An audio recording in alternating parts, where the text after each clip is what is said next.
peut imaginer qu'un jour, un groupe antifasciste ou un groupe djihadiste décide finalement de se former et d'utiliser de petits drones qu'on trouve dans le commerce, de les armer avec ce qu'on peut trouver comme armes et comme munitions dans les banlieues, et de s'en prendre à des fourgons blindés, à des banques, à des commissariats de police, en fait, à toutes les cibles qui peuvent présenter un intérêt, je dirais, pécunier ou idéologique.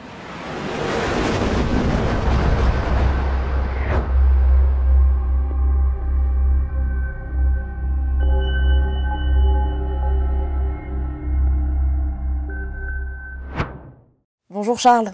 Bonjour Aïcha, bonjour à tous. Bonjour à nos chers abonnés d'Omerta. N'oubliez pas de liker, de partager et surtout de vous abonner à cette chaîne. Charles, j'aimerais revenir avec vous aujourd'hui sur cette déclaration du général Dominique Tardif, numéro 2 de l'armée de l'air française, qui estime qu'un mur de drones à la frontière russe ne serait pas dissuasif. Comment jugez-vous cette déclaration ? D'abord, ce qu'il faut noter, c'est que cette déclaration vient contredire la volonté exprimée par Ursula von der Leyen, qui, face à des incursions de drones qu'on peut imaginer pilotées ou organisées par les Russes, avait proposé, un peu dans la panique, de constituer un mur anti-drone à la frontière russe, donc sur toute la frontière qui va de la Pologne finalement à la Roumanie. Cette annonce avait été faite un peu dans la précipitation, ce qui avait conduit un certain nombre de dirigeants à prendre un peu leur distance avec von der Leyen, notamment Emmanuel Macron, qui pour une fois, je dirais, peut-être avait écouté les conseils de ses spécialistes militaires, qui avaient dû lui dire que c'était une très mauvaise idée, ou en tout cas que ce n'était pas réalisable aussi facilement que le pensait la présidente de la Commission européenne. Voilà, donc c'est vrai que le danger, le risque existe, mais ce mur anti-drone, je dirais, n'est pas du tout à la hauteur des enjeux. Et surtout, je pense qu'elle a dit ça en s'inspirant un petit peu du dôme de fer israélien, en expliquant que c'était la solution face à la menace des drones russes. Mais déjà, on sait que le dôme de fer israélien est loin de fonctionner parfaitement.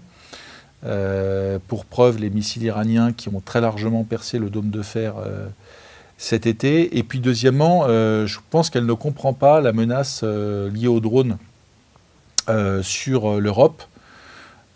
Les survols de drones ont été très nombreux pendant 2-3 mois, mais ils l'ont été dans un but de perturber finalement, et de provoquer un peu les pays européens, pas du tout dans un but offensif. On n'a pas vu des drones s'attaquer à des aéronefs, à des avions, à des infrastructures civiles, à des infrastructures militaires, pas du tout. On voit que c'était finalement de la provocation, et il y a eu une surréaction de la part des dirigeants européens qui finalement ne comprennent pas quelle est la vraie menace. Aujourd'hui, les Russes auraient tout à fait les moyens d'envoyer des drones armés sur des infrastructures civiles ou sur des aéroports. Ils ne le font pas, ça veut dire qu'ils ne veulent pas passer au stade supérieur, ils veulent certainement rester au stade de la provocation. Par contre, les drones représentent une vraie menace pour les pays européens, mais on peut imaginer que ces drones, la menace réelle en fait derrière les drones, ce soit celle de groupes radicalisés, de groupes d'extrême gauche, qui décident finalement de faire du drone une arme pour mener la révolution, pour mener des attaques terroristes. Ça, c'est tout à fait possible. C'est tout à fait possible parce que si on ne parle pas de ces grands drones d'observation que les Russes ont et qui ne sont pas à la portée je dirais de groupes djihadistes ou de groupes d'extrême gauche. En revanche, ces petits drones FPV qu'on connaît bien, que tu connais bien, on voit qui ont inondé le champ de bataille russo-ukrainien, ça par contre, ils se trouvent dans le commerce. Et armer ces drones, c'est finalement pas très compliqué quand on voit les tonnes et tonnes d'armes qui se cachent dans les banlieues françaises ou dans les banlieues européennes. On peut imaginer qu'un jour, un groupe antifasciste ou un groupe djihadiste décide finalement de se former et d'utiliser de petits drones qu'on trouve dans le commerce, de les armer avec ce qu'on peut trouver comme armes et comme munitions dans les banlieues, et de s'en prendre à des fourgons blindés, à des banques, à des commissariats de police, à toutes les cibles qui peuvent présenter un intérêt, je dirais, pécunier ou idéologique. Et d'ailleurs, c'est finalement le vrai risque, en fait, il est là.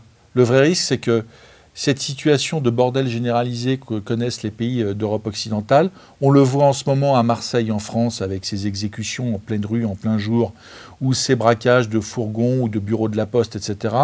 En réalité, ces groupes criminels qui se professionnalisent ne sont pas encore passés à l'étape du drone. Le jour où ils passeront à l'étape du drone, c'est là que le vrai risque, le vrai danger, la vraie menace des drones, je dirais, sera réel sur le continent européen. Pas du tout des FPV envoyés par la Russie, en Pologne ou en France, ça n'existe pas. Les Russes ne feront pas ça. Les Russes, ils sont sur de la provocation, et je dirais un peu, c'est de la perturbation. En fait, je pense qu'ils cherchent un peu ils cherchent à provoquer des réactions de panique des dirigeants européens qui ne sont pas préparés à des situations de stress qu'ils n'ont jamais connues dans leur vie personnelle, professionnelle, et dont ils restent éloignés tout en donnant des leçons de morale et en poussant les Ukrainiens à faire une guerre à l'extrême. Ce qui devrait préoccuper les dirigeants européens, c'est le narcotrafic, la criminalité organisée et les mouvements djihadistes en Europe. Et ces trois groupes, ces trois menaces qui sont les vraies menaces, quand on regarde les faits d'actualité, que ce soit en France, mais dans les pays d'Europe occidentale, c'est pas du tout la Russie ou les Moldaves qui mettraient des mains rouges sur des... C'est pas ça. C'est la criminalité, c'est le narcotrafic et c'est le terrorisme. Et le jour où ces groupes auront accès ou auront étendu leurs activités et leurs techniques, leurs tactiques aux drones, là on aura un vrai problème.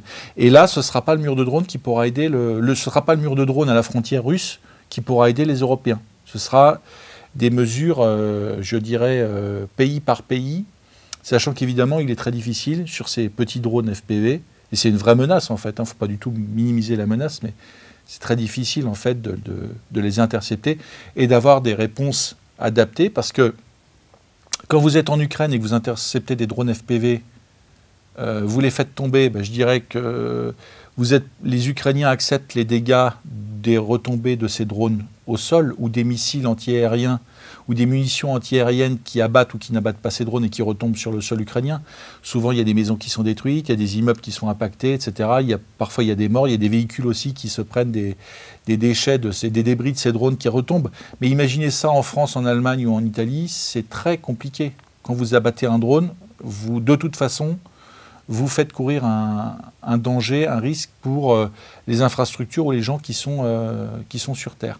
Donc c'est un sujet qui est tout à fait d'actualité, qui est une vraie menace, mais encore une fois, l'attention qui est portée sur la menace russe en matière de drone, à mon avis, est complètement à côté de la plaque, et elle répond à un autre objectif qui n'est pas du tout, en réalité, la sécurité des Européens. Si les dirigeants européens voulaient se préoccuper de la sécurité des Européens, ils commenceraient par, d'ailleurs en amont de la menace des drones, par démanteler systématiquement, y compris avec l'envoi de l'armée, qui serait plus utile qu'en Roumanie, pour parler de l'armée française, dans les banlieues, dans les caves, pour vider ces endroits des menaces qu'elles représentent, c'est-à-dire, en l'occurrence, des stocks de munitions qui pourraient être utilisés sur des drones. Plus globalement, Charles, le général Tardif estime que l'armée française a le devoir d'être entraînée pour pouvoir être très active, prête, ferme pour intervenir sur le front russe. Est-ce que cela vous paraît cohérent ?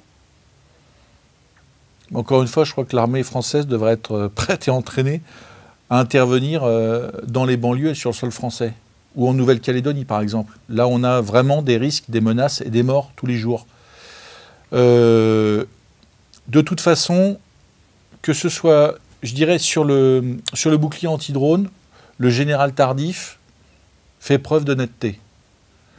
Mais sur ces militaires vraiment qui entourent Emmanuel Macron, de toute façon, ils sont le doigt sur la couture du pantalon et ils font exactement la politique d'Emmanuel Macron. En fait, ce sont des exécutants de la communication d'Emmanuel Macron. Et Emmanuel Macron, ce qui l'intéresse, c'est de gonfler cet enjeu sécuritaire et ce risque russe pour, en fait, passer pour le super-héros qui protège la France. Je le redis, Emmanuel Macron ne protège pas la France ni de la dette abyssale, ni du marasme économique, ni du marasme fiscal, ni des questions de sécurité, ni des questions d'immigration, ni de rien du tout. En fait, il ne lui reste que la menace russe. Donc, il a demandé à son aéropage de communicants, dont ces 2 généraux, qui parfois peuvent être honnêtes, je viens de le dire, sur le mur anti-drone, en fait, de faire le service après-vente. Donc le service après-vente, ça consiste à expliquer qu'il y a une menace russe qui pourrait déferler sur l'Europe dans 3 ou 4 ans. Ce qui justifie finalement, une augmentation des crédits budgétaires après, je dirais, avoir continué de démanteler l'armée française, ce qui d'ailleurs a causé le départ du général de Villiers. Il ne faut pas l'oublier, pendant le premier mandat d'Emmanuel Macron, là, il n'y avait pas du tout Emmanuel Macron n'avait pas vu finalement la menace russe, pas du tout. Donc aujourd'hui, il faut expliquer qu'on va augmenter les dépenses. Et puis, c'est la prochaine étape, en fait, c'est ce que prépare Emmanuel Macron, parce que tout ça a une logique et il y a un objectif. L'objectif, c'est d'expliquer qu'il faut aller plus loin dans l'intégration européenne, qu'il faut finalement que l'armée française soit intégrée au sein d'un grand ensemble militaire européen et, je dirais, se fédéralise.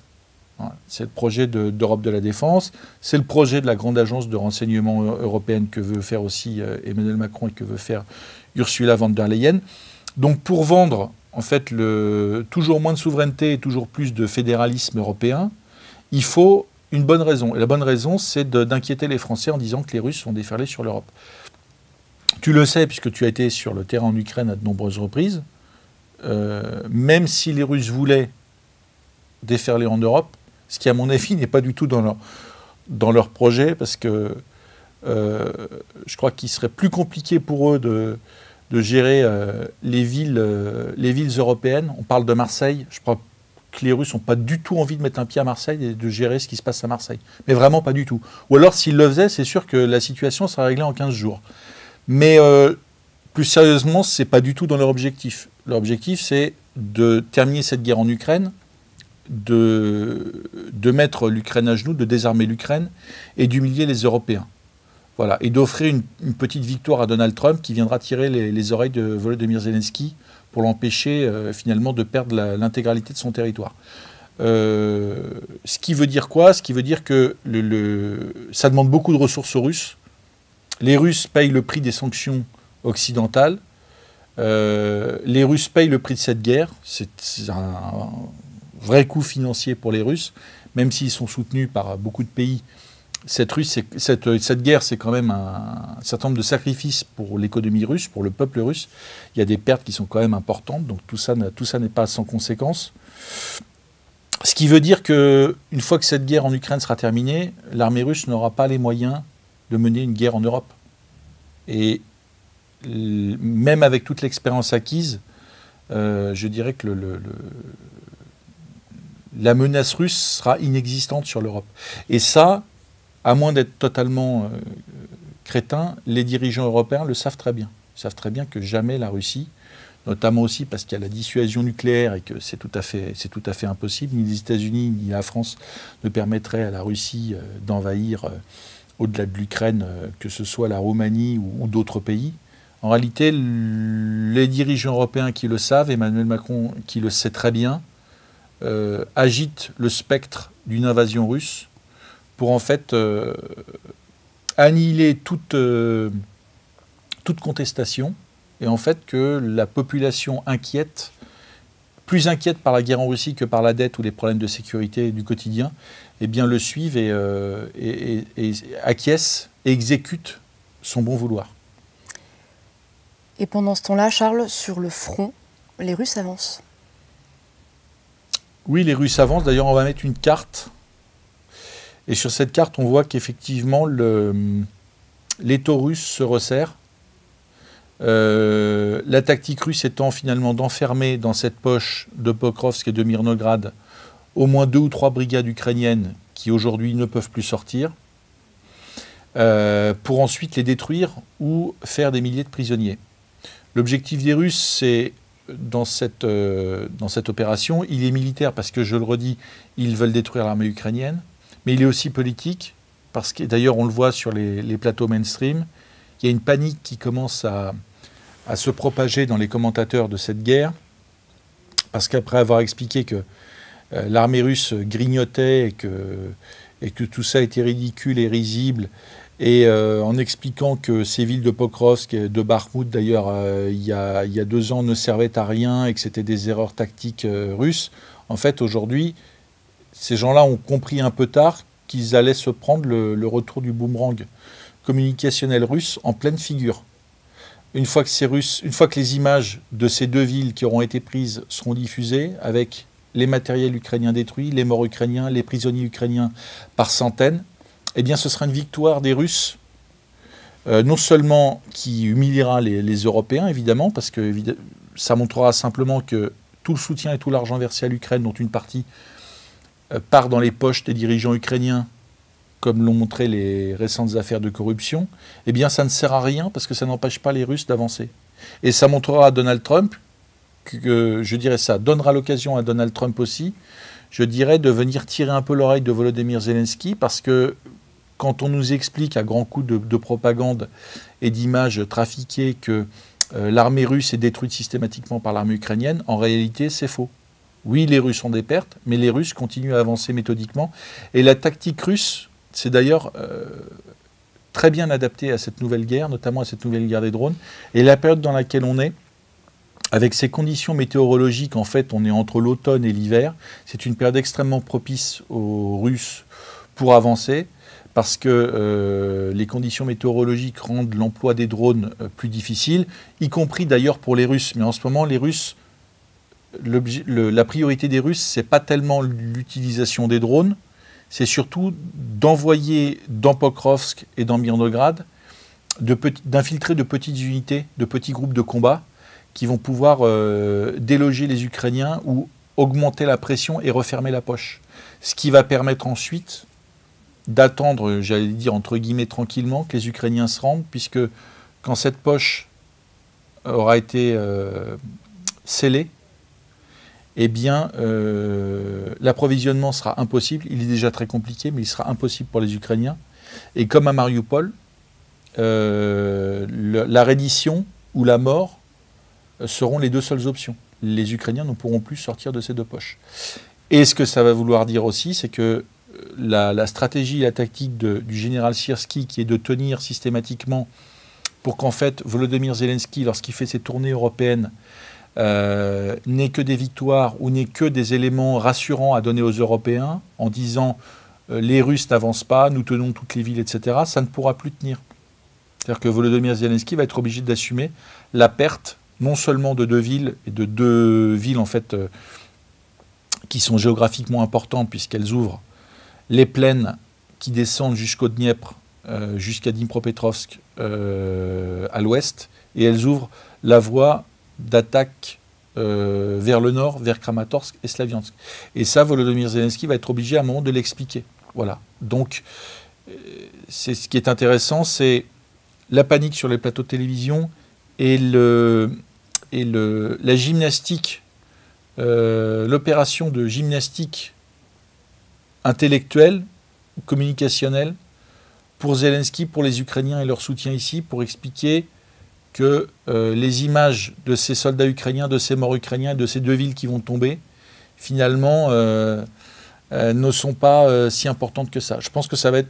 C'était déjà de plus en plus compliqué. Là, je pense que c'est quasiment mission impossible. Mais bon, comme ils osent tout, j'allais dire, observons la suite. Merci Aïcha, merci à tous. N'oubliez pas de vous abonner, c'est très important. Cette chaîne YouTube ne peut grandir que si vous tous là qui nous regardez et qui n'êtes pas encore abonnés, qui n'avez pas encore cliqué sur le bouton d'abonnement, vous abonnez dès maintenant. Si vous aimez ces émissions, vous les regardez, c'est que vous les aimez, pensez vraiment à vous abonner, c'est fondamental pour nous. Voilà, je vous dis à demain.